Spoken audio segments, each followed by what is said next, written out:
to Monday. Monday. Star Wars Maul Shadow Lord episodes 7 and 8, Call to Oblivion, The Creeping Fear. Oof. I must start it off, man. These were bangers to me. These were absolute beautiful episodes, animated amazingly. Fight scenes were awesome. Maul is just him. He is fucking awesome to fucking see on screen. We got the introduction of this new Inquisitor who just looks menacing, and that whole fight scene with him and the other Inquisitor versus Maul was just fantastic. I'm Star Wars Maul Shadow Lord has just been killing it every week, and I'm enjoying it to the fullest. So, 10 out of 10. 10 out of 10. 10 out of 10. It's a stretch, buddy. 10? It's solid, it's enjoyable. I'm not seeing a 10 yet from a non-Star Wars fan, so maybe y'all have some bias going on. Let's see what the internet thinks. Because right now, I'm 98. 98 on Rotten Tomatoes, man. It's not bad, of course. I'm enjoying it too. Maul is dope as shit. I don't know. I guess, like I said, it's just, I guess, because I'm not into the world of Star Wars. It doesn't actually feel like it's something that I care about in terms of like literally just caring. Like, it's interesting, but I don't care. And I guess that's where I'm at. So right now it's okay. It's fine. I wonder if it's because Maul's motivation is the Emperor. And if you've seen, I don't know if that scene was in fucking Rebels or not. It might have been in Rebels, but maybe it was in Clone Wars. But his whole motivation was against the Emperor. And in this one of the episodes in particular, I can't remember which one it is, 7 or 8, he's seeing his brother, and we get some callbacks to that from Clone Wars. And that episode itself was fantastic, was awesome to see. It was a good episode. So I don't know. You're not missing the context, so I don't know. Yeah. I'm not sure. I guess yeah. I think in terms of that, I think it's missing the movies. I really do. Because you just like, for how much people talk bad about the movies, and granted, the bad ones we talk bad about too, but you really do get swept up in the world that is Star Wars, and they just visit so many different planets. You get the lore. It does a really good job of really making you want to be in the world of Star Wars. So I really think that's where it comes from. For me, yeah, 2 great episodes. I really like these episodes in particular because, and this goes back to when I was talking last week, that they just keep doing things right when it comes to this series. These 2 episodes in particular were put together, obviously, because Maul, in these 2 episodes, had his back against the wall. And this is the first time that we really see him, like, vulnerable in both episodes. He's fighting these 2 Inquisitors, and they really have him, like, pinned down, and he uses the Force to crush the cave, and then that's how, he pseudo escapes. And, now he's on the run, and we haven't really seen him like that, and he's such a badass character that it's really cool to explore him in this light. And you talked about it, we get that little montage of, the smoke, and he's reliving how, Sidious found him, and the training and the betrayal and all those different things. And like I said, it's just every week, it's just really interesting to see the exploration of this character, and how much deeper we get.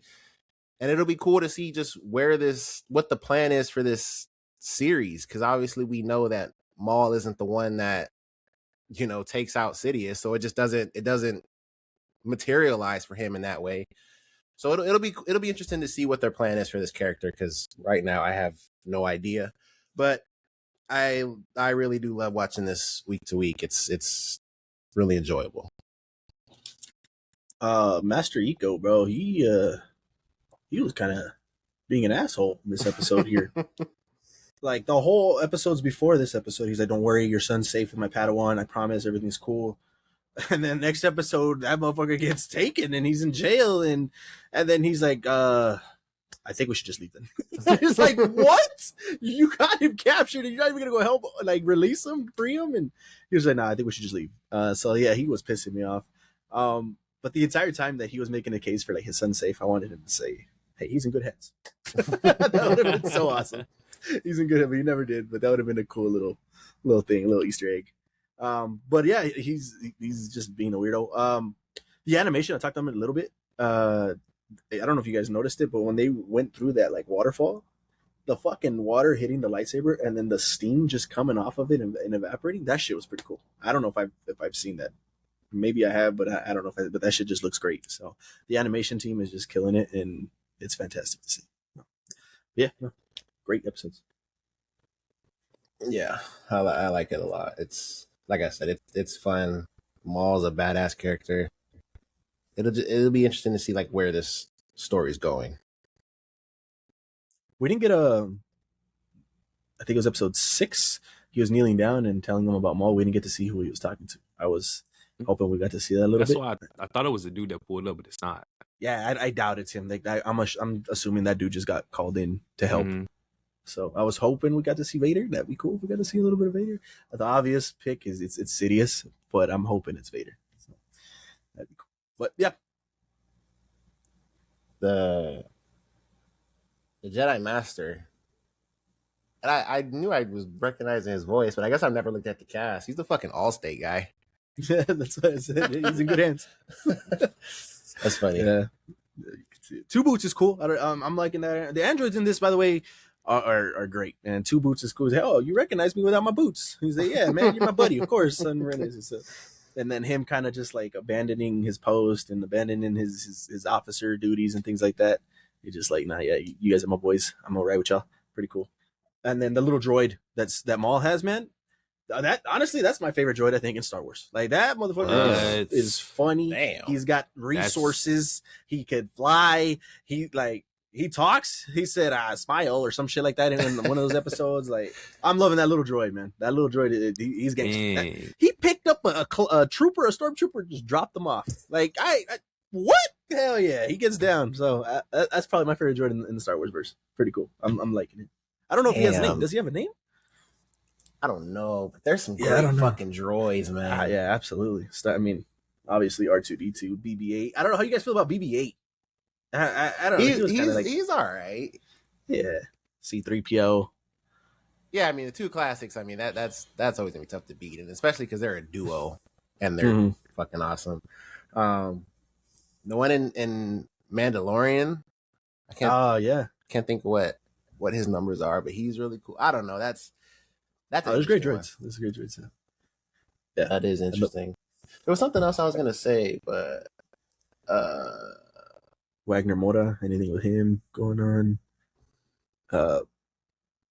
Well, I guess when you think of that, they kind of, and I praise this season for kind of doing the underground criminal stuff, and they did that real quick and they pushed away. But you know what they replaced it with though was the Inquisitor stuff and the Empire stuff, and I was like, yeah, all right, I wanted to be in the underworld a little bit more, but I ain't mad at where direction you guys wanted to go now. So that was pretty cool. It was what I was gonna say was about the droids. It's real easy to make an interesting droid, and it just has to be them going against their programming. Yeah, and yeah, they did a really good job with that here because I didn't think Two Boots was gonna help them at all. Really? Yeah, just because I don't know, he was really like a. Usually when a droid in Star Wars is like a stickler for his programming and the rules, it's really, really hard for them to change. If they change at all. Like if they are going to change, usually that droid doesn't have strict programming like that. And Two Boots is following the law like to a fucking T.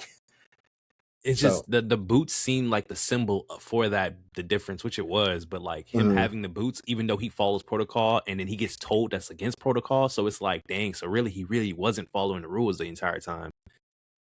That's just I can see that. I saw that in I don't know. I just thought Chopper's a good one in Rebels. He's pretty cool. Pretty sure he's a fan favorite. That is a good one.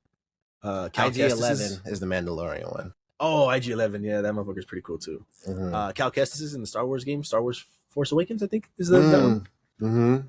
Could be wrong on that one. Fallen Order. Yeah, BD-1, he was pretty cool. That was a cool little droid. So yeah, Star Wars has great droids for sure. But it's all Star Wars. Yeah. Damn. All right. Anything else? Oh, that is good. This should be the season finale right next week. Yeah, I think it is. These last 2 episodes. If they do 9 and 10, yeah, should be it. But we'll get a season 2. So, yeah, absolutely. Hell yeah! All right, let us know what you guys are thinking about Star Wars Maul Shadow Lord down in the comments below.